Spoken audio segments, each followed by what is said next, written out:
इन्फोसिस आहे त्याचं एक्सपान्शन आपल्या इथं किती झालंय किंवा TCSचं एक्सपान्शन आपल्या इथं किती झालंय आणि आंध्र प्रदेशमध्ये किती झालंय किंवा तेलंगणामध्ये किती झाले. आता त्यांचे जर तुम्ही IT मिनिस्टर बघितले, तुम्ही आता मला सांगा आपल्या महाराष्ट्राचा IT मिनिस्टर कोण आहे.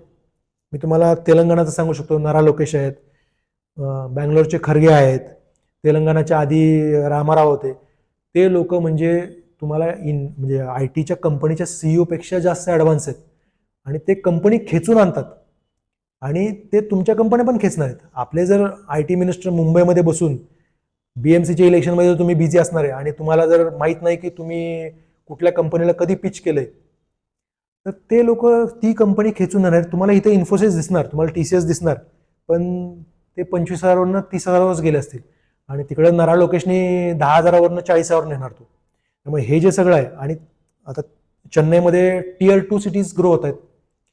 त्यांच्या कोईमतूरमध्ये IT पार्क आहे, त्यांच्या बाकीच्या कंपनी ह्याच्यामध्ये आहे, मैसूरमध्ये आपला IT पार्क ग्रो होते. आपली Tier 2 सिटी कुठे आहे. मग उद्या जर ते ॲडव्हान्टेज आणि ते ज्या कॉम्पिटिशनमध्ये पुढे गेले तर तुम्ही किती जरी प्रयत्न केला तरी वी विल बी सेकंड. मग ह्या गोष्टी स्टेट गव्हर्नमेंटच्या IT मिनिस्टरनं करणं अपेक्षित आहे आणि IT मिनिस्टरने ते केलेलं आम्हाला दिसत नाही. आम्हाला तेलंगणाच्या IT मिनिस्टरचा व्हिडिओ येतो, बँगलोरच्या IT मिनिस्टरचा येतो, आधीच्या NT रामाराव त्यांचा व्हिडिओ येतो. आमच्या IT मिनिस्टरचे व्हिडिओ तुम्ही शेअर करा की तुम्ही कंपनीला पिच केलंय की तुम्ही कंपनी खेचून आणताय, तशी दिसणारच नाही तुम्हाला. रिसेंट राज्य सरकारने अनाउन्स केलं की सातारा किंवा सोलापूरमध्ये एक IT पार्क उभं करण्यात येईल. म्हणजे सातारच्या IT पार्कची चर्चा चालू आहे. शिवेंद्र महाराजांनी ती लँड ॲक्विजिशन केलं. कोल्हापूरमध्ये चालू आहे. कोल्हापूरला एअर कनेक्टिव्हिटी पण आहे.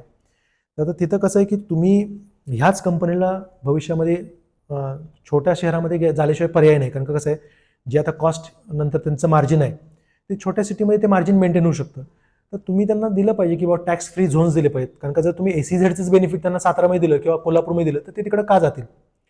तर आता ह्याच्यामध्ये सर्वे होऊन बाबा सातारा, सांगली, कोल्हापूर इथं किती इंजिनिअरिंग कॉलेजेस आहेत, तिथनं किती ग्रॅज्युएट्स येतात आणि तिथं जर वर्कफोर्स असेल क्वालिटीचा तर आम्ही सगळे तिकडनं चालवलो आहे. जर आम्ही तिथून येऊन US जाऊन परफॉर्म करून येऊ शकतो म्हणजे तिथली education system is fine to give you quality resources. तर ह्या सगळ्या गोष्टी वापरून छोट्या शहरामध्ये, आणि US तसं आहे, तुम्ही कुठल्याही मोठ्या कंपनीचं बघितलं तर त्यांचं छोट्या शहरामध्ये मोठं ऑफिस असतं जेणेकरून ते पूर्ण छोटं शहर त्याच्यावरती चालतं. तर तसं आपल्याला पण करावं लागेल.